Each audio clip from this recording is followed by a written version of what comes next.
Hi, I'm Peter Reinhardt. Welcome to Pizza Quest, and I'm here with Marco Pacelli. I'm going to introduce him in just a second, but before I introduce Marco, I want to read something from their website and something you see at Marco's restaurant, Fadomano here. And here's what he says. He says, "Dear friends, at our shop, we cook every single order from scratch, and we take quality very seriously. When ordering your food online, over the phone, or in person, we communicate our estimated time of preparation, and most of the time we honor what we commit to.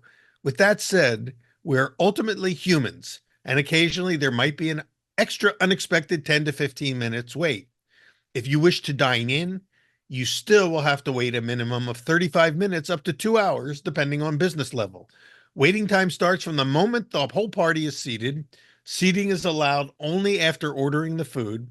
Dine-in orders are not cooked unless the whole party is seated. There is no way to circumvent this process.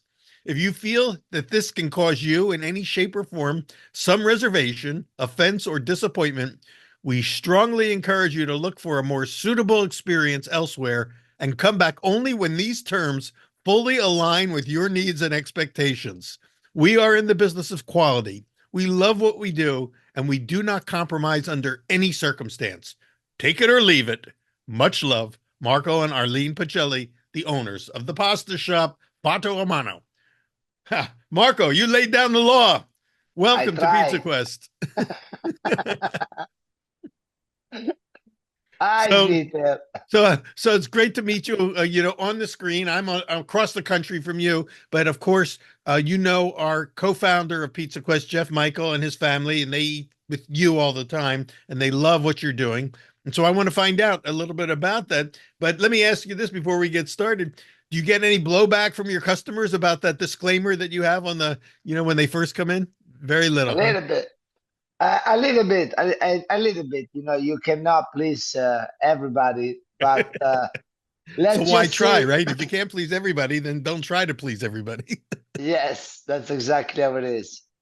But we for occasionally some people find that this a little bit off-putting, but for the most part, people who are into quality, they do appreciate this because this what I call disclaimer came literally from needs. It's not really a marketing strategy. It is not to offend anybody. It really isn't, and it just it's written from the heart to make sure that whenever you come at the shop, you have the right expectation.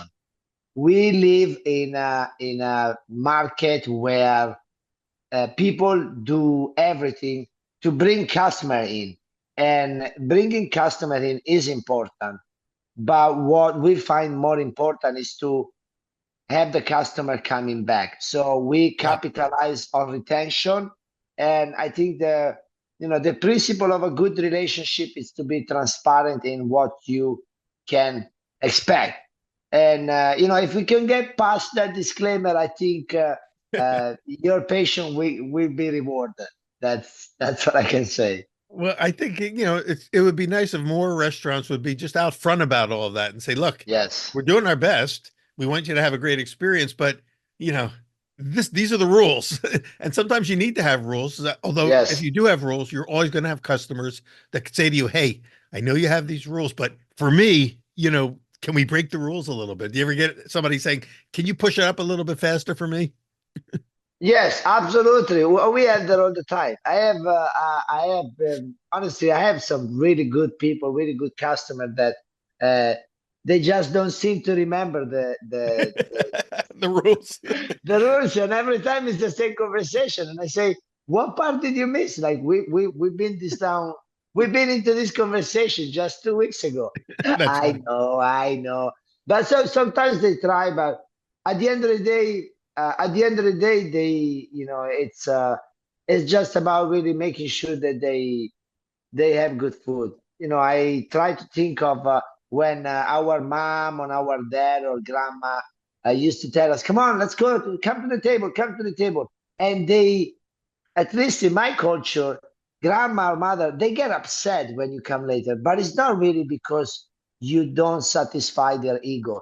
It's because they wanted to have the best version of their food. And that's really the only place where we come from. We just wanted to have it the way it's supposed to be ate. Yeah. And sometimes people they just don't know that if you have, for example, a pizza that has hot cheese, at the moment the hot cheese coagulate, it does taste different. And Yeah. most people, those who know us, they know the pizza would taste better, and they give us the benefits of the doubt. But occasionally there will be people that they will say, "Oh, but this is not exactly what I meant." And with time, my perception and my desire was to say, I know, because you were goofing off, taking picture or doing something or waiting outside or you're 20 minutes late. So we learned that we had to implement procedures so that Yeah.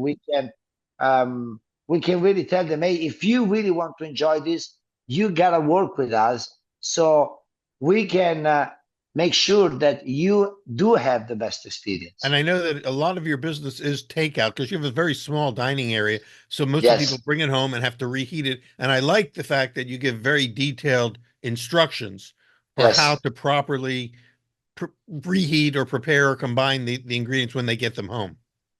yes. So we have on our website this happened mostly during COVID when we learned that a lot of people started wanted to really know how to cook from home for all the reasons that we know.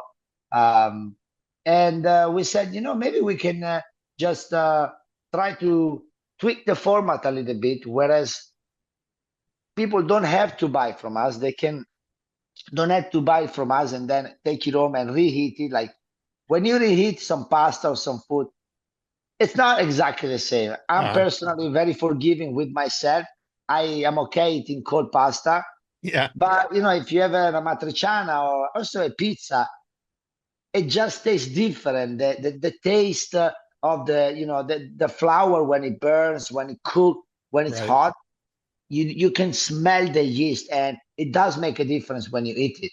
Well, I Uh, want to get into all of that, all those nuances, and also your menu, the full array of your menu. But let me ask a couple questions first. Well, first of all, is the name of your cafe the Pasta Shop, or is it Fatto a Mano, or so both? it's actually both. Fatto a mano, the pasta shop. When we were studying the name of the brand, we learned that in this part of the United States, a lot of ethnic restaurant, and I try to put our in an ethnic restaurant because technically, but not technically, practically is Italian. Yes. We want to give it authenticity in the name by using the native language, obviously, which is Italian. But of course, for anyone who doesn't speak Italian, that would be blah blah blah or fatto a mano would mean exactly the same. So if they don't speak Italian, Fatto a Mano, as I understand it, means made by hand. Is that right? Correct. That Craft. is In other correct. words, it implies that this is handcrafted food. Everything, every single thing that is in there, it's handcrafted. So we started with pizza, but we also do gelato, we also do pasta, we also do cake. Every single thing that comes from the shop, except the sodas that we sell, it's made from us. Even the gelato you make. Even the gelato, we made hot chocolate. We have amenities when you come to the shop, depending on the season. We made some different type of gelato. Last year, we made crema gelato, which is the Italian take on the lemon custard. Ooh. And this year, we made tiramisu gelato. And next year, I already have something in mind. We are trying to elevate the gelato with some uh, Blue Mountain Jamaica coffee, Oh my gosh. which is Well, I'm something. already on the plane in my mind. I'm coming out there because, we call our show Pizza Quest, but really we're on a gelato quest. We're on a pasta quest. We're on a quest for great handcrafted artisan food, which is what you are all about. And for those who are just joining us, uh, Fado Mano or the Pasta Shop is located in Redondo Beach, California, correct? You're That's down correct. there close to the water, near the ocean. Yes, we are super close, 1 block away from the ocean. Oh, I love it. And of course, that's in Southern California, south of LA. and also the home of our producers, Brad English, who lives in Redondo Beach, and Jeff Michael, who lives next door in Manhattan Beach. So they know you intimately because they've eaten there, and I'm waiting to get on a plane to join them so I can come over and eat there as well.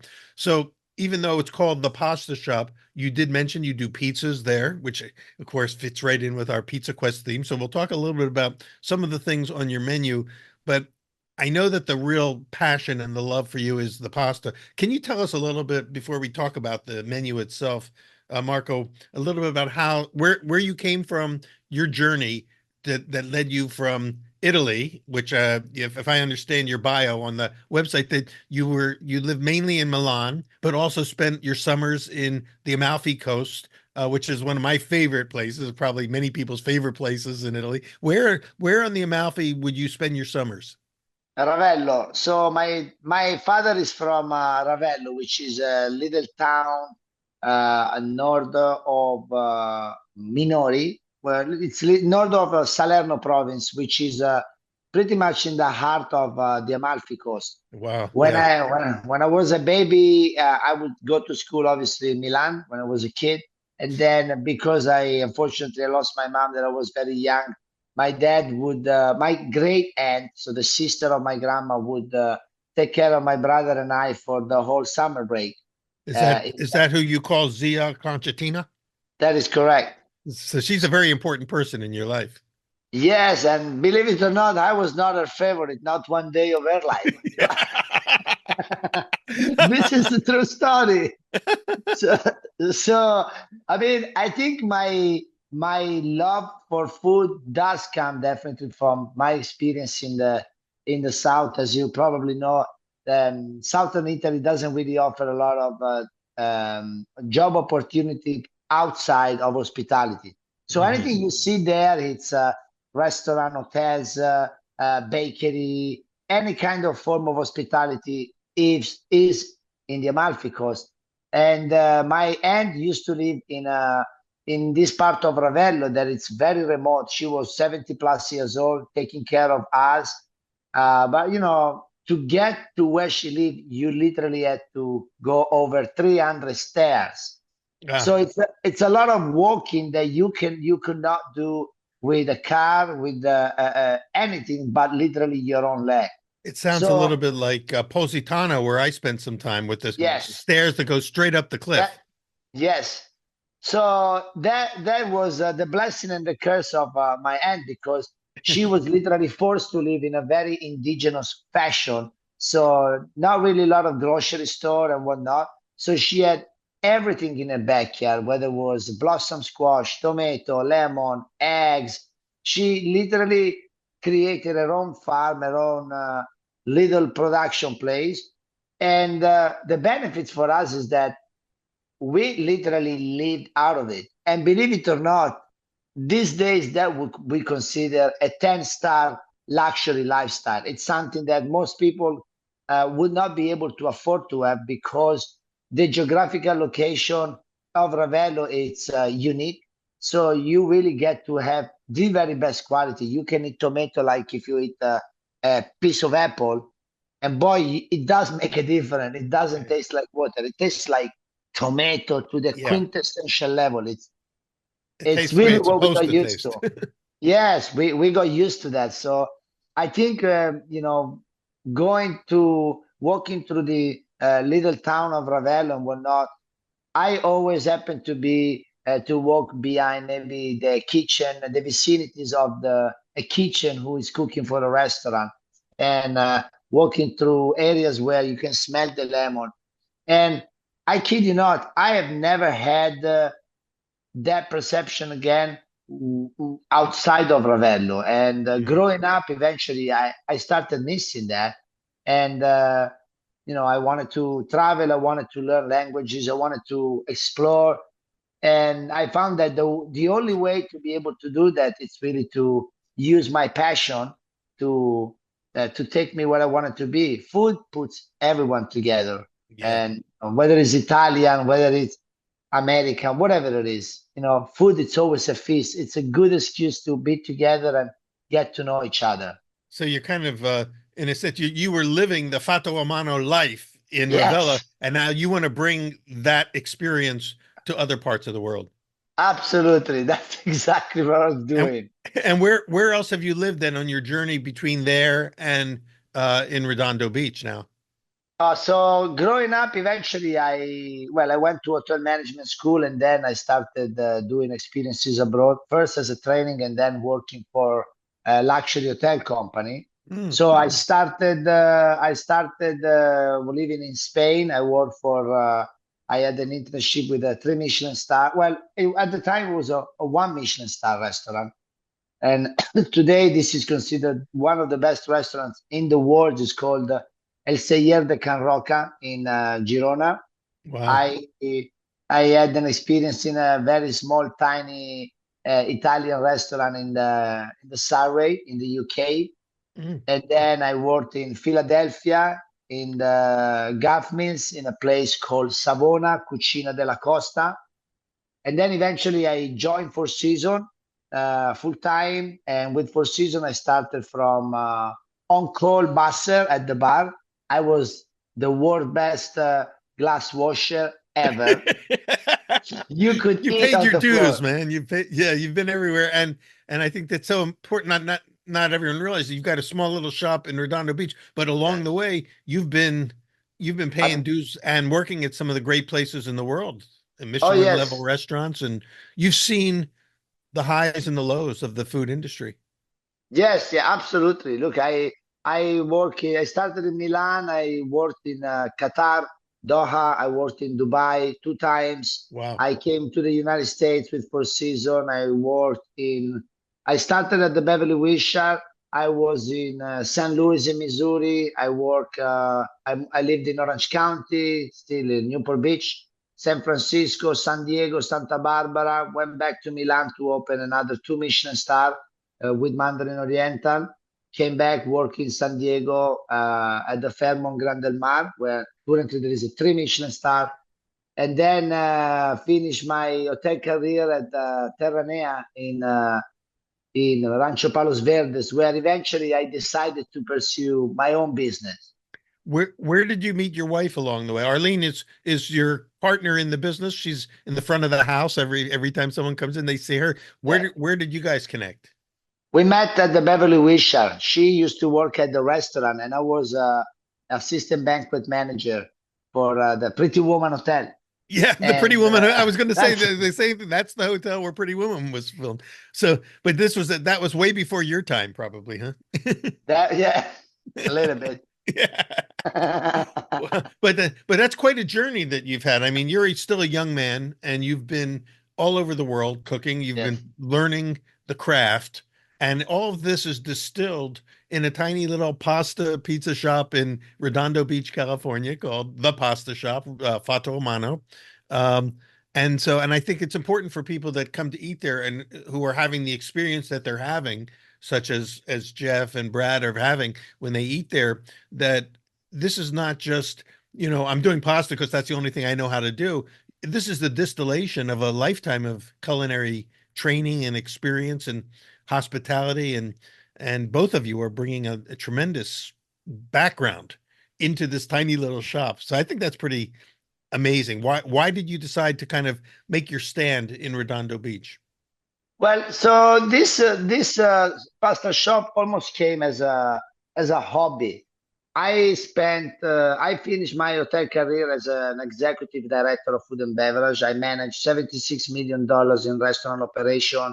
I was front of the house all my life, but I worked through the restaurant industry with some exceptional chef, and I never was afraid of learning things I was not familiar with. So eventually, the culinary part of it, it's the thing that I think I needed to, I knew how to do because of the people I work with and because of my childhood experience. But I got to the point where, the corporate mentality, it's the corporate mentality. And Yeah. I understand why that is, but I did not find myself the right fit anymore into that because I wanted to be great and not just good. I wanted to continue to be proud of what I was doing. And I thought that maybe I was just on the wrong stage. And I'm not here to say what people do or don't do in hotels, but I felt that to continue being happy, I needed to do something that can fulfill my desire of Yes. not having a ceiling above me. And and so the pasta shop is perfect. We eliminate the fast. In the United States, especially in California, cost of living is very high, cost of operation for a restaurant. So Yes. I wanted to create a sort of a place where we foster exclusively quality. We don't focus on the fast. We don't focus on the design. We keep things incredibly bare, just like we do in Italy, in a place I used to go when I was a kid. And we focus only on what's important, which is the food, the service. You know, to be nice to people, that doesn't cost pennies, doesn't cost nothing. Right. And to cook with love and get the highest ingredients, that might cost a little bit, especially the ingredient, but and it costs time. But I felt that if people are willing to travel 8,000 miles to go to Italy, they are probably willing to come and spend some time with us, don't have to go through the journey and have the same exact things they get in Italy. And so I started doing a whole marketing plan. I studied the market in Los Angeles for nearly a year. I would go into shop with a laptop, count the people that come in, come out, study the menu, understand what is that, what I thought it was the best in the market at that point could offer, price point, product. I tried the food.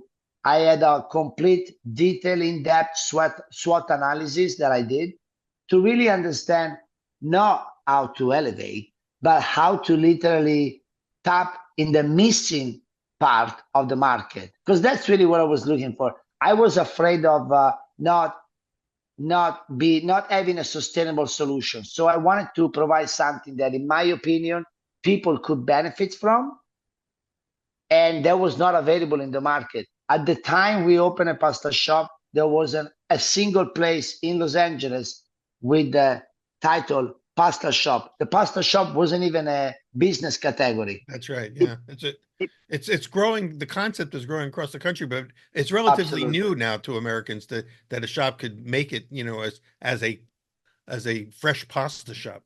Yes. So Well, let's that's really what we did. That's we yeah. started. We went super. We it was for me.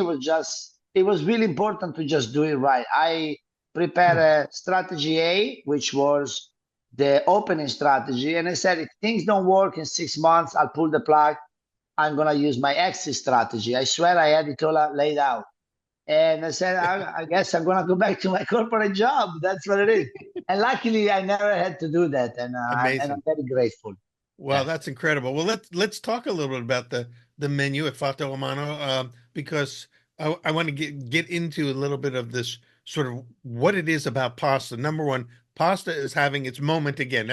Pasta's never gone away. Everyone loves pasta in all forms and in all cultures, but Italian style pastas like what you're serving at at Fato Amano are they're coming back kind of big time.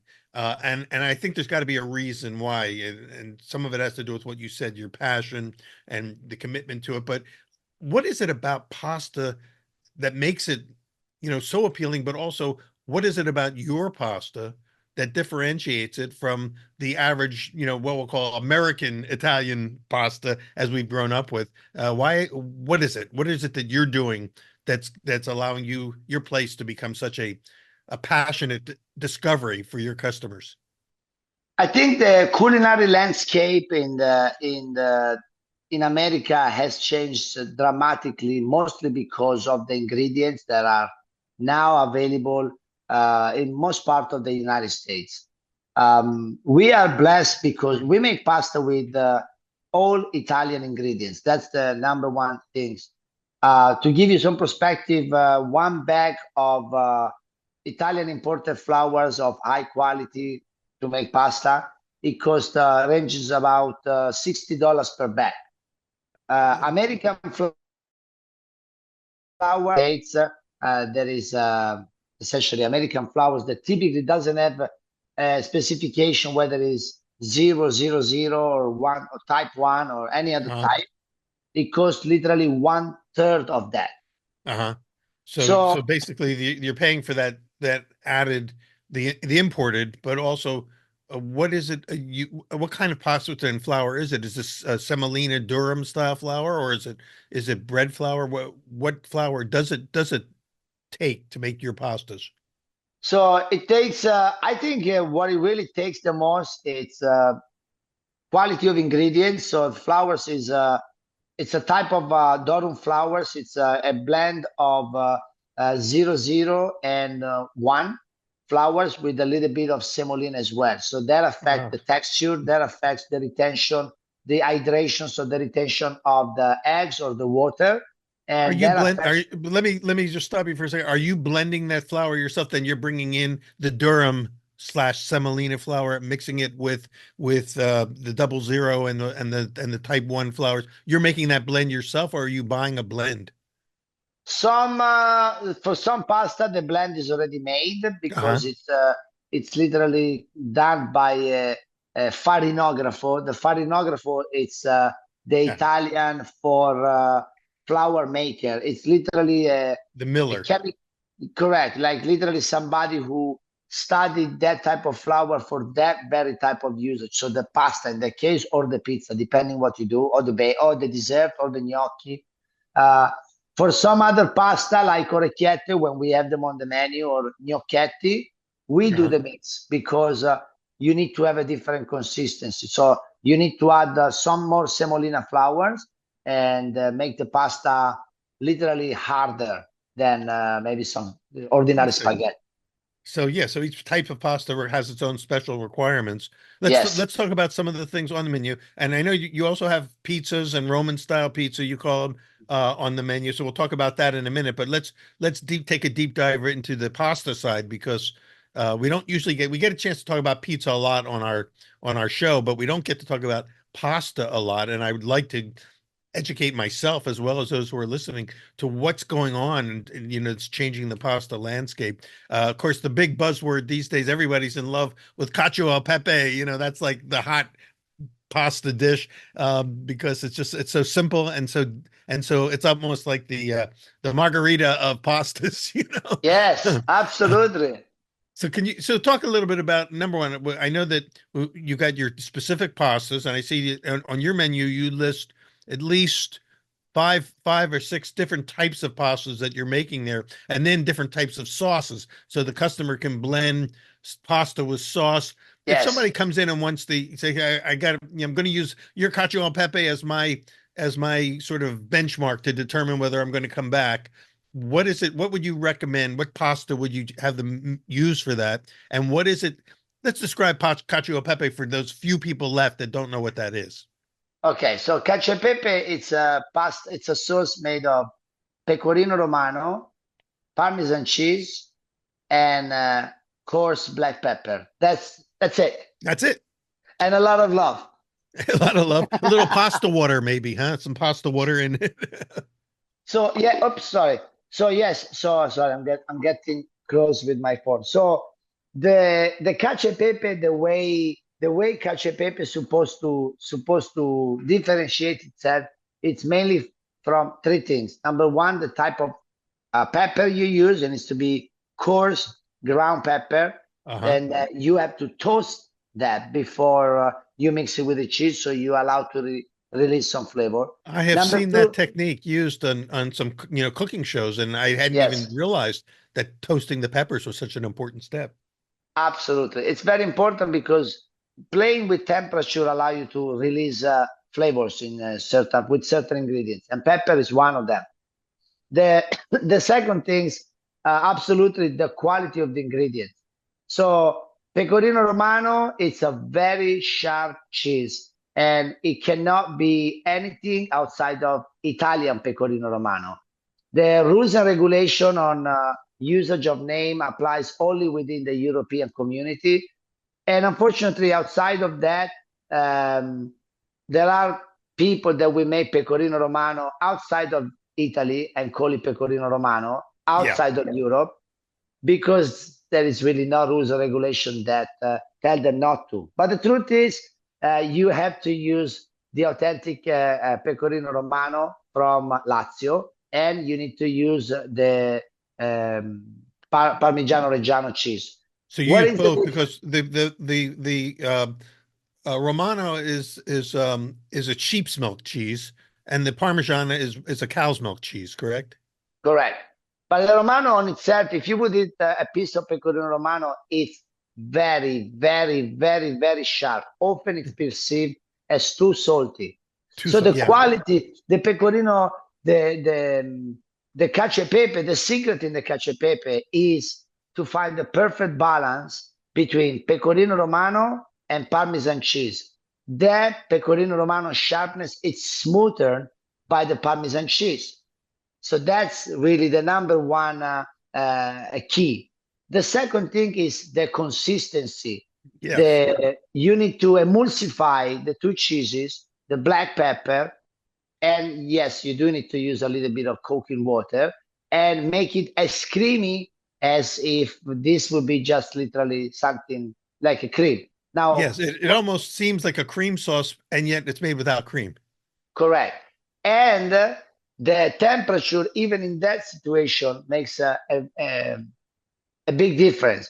So if you have it too cold, you're gonna have a grainy sauce. If Uh-huh. because ultimately you grate the cheese. If you Yeah. have it too hot, you'll have a stringy sauce. So Mm. that almost will looks like mac and cheese. You need to get to pretty much 75, 80 degrees Celsius, which I believe is around 160 Fahrenheit, right? Uh-huh. And mix it. Mix the pasta, put the pecorino romano, the Parmesan cheese in the right proportion so that the pasta is a little sharp, but it's not too sharp. And you have to continue mix it until you get the texture that is hot, but not steaming hot. After that, you leave it on the plates literally for 1 minute so that there is a contrast, a sort of reaction with the room temperature of the air and the heat of the pasta, and that will pretty much create the creaminess. That's fantastic the way you describe that because it really explains, something that is looks so simple to the average, customer that there's nuance to this that can make all the difference. A few degrees temperature can make such a difference. Absolutely. What pasta do you recommend if someone says, I want the cacio e pepe, what pasta should I use? What do you recommend? Well, you can have spaghetti. You can never go wrong with spaghetti. But in Uh-huh. our shop, we also have some seasonal pasta. We have short type pasta.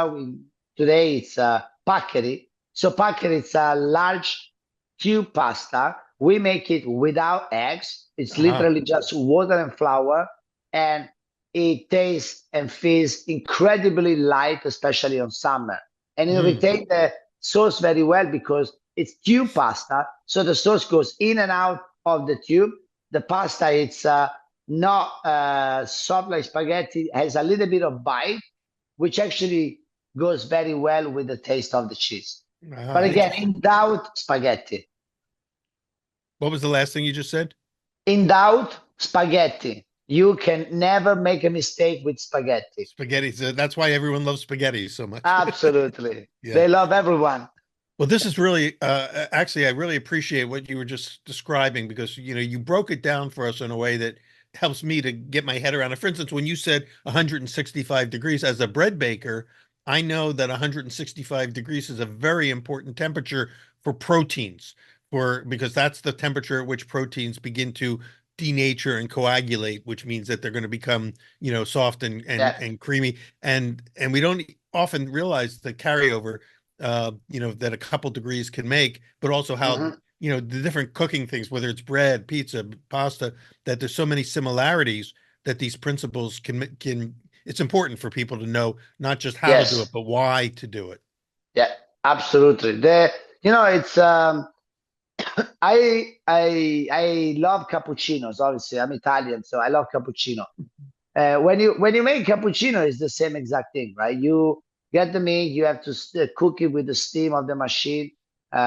You provide heat, whereas the fat, literally, it's really ultimately what the fat does to the milk.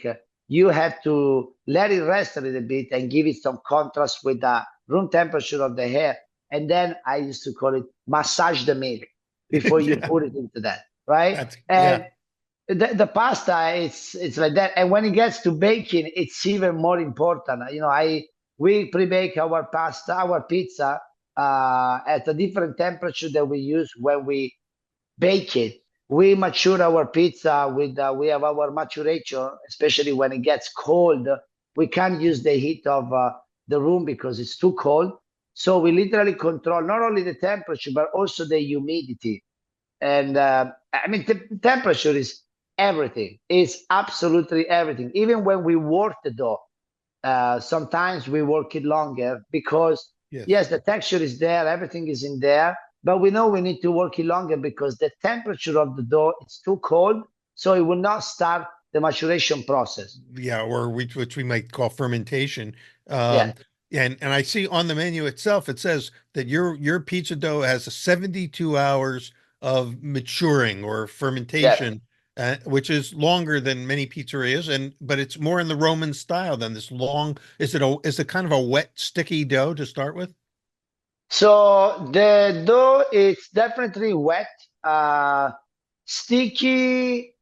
I'm not sure that it's sticky. It's sticky, but it's very compact. So it has a very slick texture.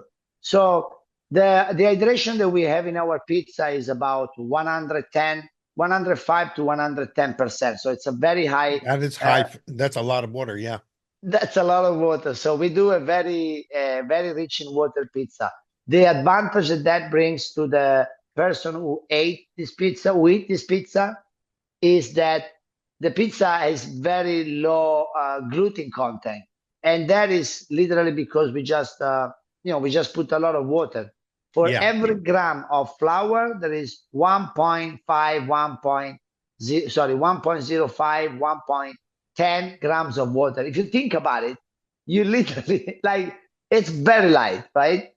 Yeah, it's like a batter rather than a dough. Yes, so it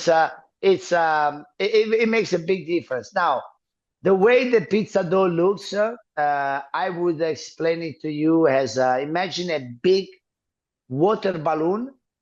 That's literally very much the consistency. Yeah. Imagine a water balloon that it's you can bounce right and left, and it's very wobbly. That's how the pizza dough looks like at the end of the mixing. Since you have 3 days of fermentation, do you in between when you first mix it and when you actually bake it, do you stop and fold it along the way and just strengthen it? So we do two folding. The one, it's a folding. We divide the big amount of pizza dough in three container so that we leave the space in the container for the pizza dough to rise. That's Uh-huh. the first folding. We let it sit there for 48 to 72 hours. We do not touch it under in the fridge in a temperature that is below 40 degrees Fahrenheit. Um, and after that, we fold it a second time. So we do literally the portion. We sprinkle it with semolina flour that eventually will give it some texture. I We see. let it rise for another 6 to 12 hours, and then we pre-bake it with nothing on it. Uh-huh. Uh, when you pre-bake it with nothing on it, you pretty much allow the bread to get its texture. We do it Yes, at a fairly low temperature because we don't want the pizza to fully cook. We just want to give structure to the pizza. I We understand. cool, we cool it down. We cool it down after that, and then we use it for the final preparation. So we will finalize the cooking with the topping of our Yeah. choice. Well, if you didn't pre-bake your pizza dough, then you'd have to change your disclaimer and say, not only do you have to wait 30 minutes, you're going to have to wait 2 hours, for your pizza. If you, Easy, yeah, easy. Well, and I get it, and of course with the Roman style, you get that big open crumb. You can do all sorts of stuff. Before we run out of time, let me just for the listeners to mention some of the types of pizzas you have. So of course you have a focaccia, a rosemary style focaccia with olive oil. You've got a margarita, of course. You've got the buffalo margarita, which is the buffalo mozzarella. So that's Yes, sort of I would think the ultimate margarita. You've got yes, one with fior di latte, the cow's milk mozzarella, along with pesto. So pesto is one of your sauces, your mother's sauces there, because you have a pesto pasta as well. You have yes. something called the romagnola. Can you describe that? Yes, so the Romagnola, it's pretty much the pizza take on the Piadina Romagnola. Piadina Romagnola, for anyone who has been in Emilia-Romagna region, knows that it's the essence of that part of Italy. So Yes. it's Parmigiano Reggiano, Parma ham, 24 months age Parma ham, which come from Emilia-Romagna. Stracchino or squacquerone cheese, you can call it either way, which comes from Emilia Romagna, and of course arugula, which is available anywhere in the region. But the This stracchino is a very creamy, it's a fresh cheese, correct? it's a stracchino is a semi-fresh cheese, so it's a Uh, tangy cheese. It's a spreadable cheese that Spreadable, yeah. you can have cold or hot. So Uh, this is like a sandwich kind of a thing, right? Everything's inside. yes, Oh no, my it's God. on top. It's on So top. oh So we cook the pizza first with the stracchino only. The stracchino will melt, will be very, very cheesy. Boy, I want to eat it right now. And yeah. then we pull it out and we put the Parma ham after cooking. We After the fold it cooking. on it. Yes. And we sprinkle some arugula and extra Yeah. virgin olive oil, completely raw.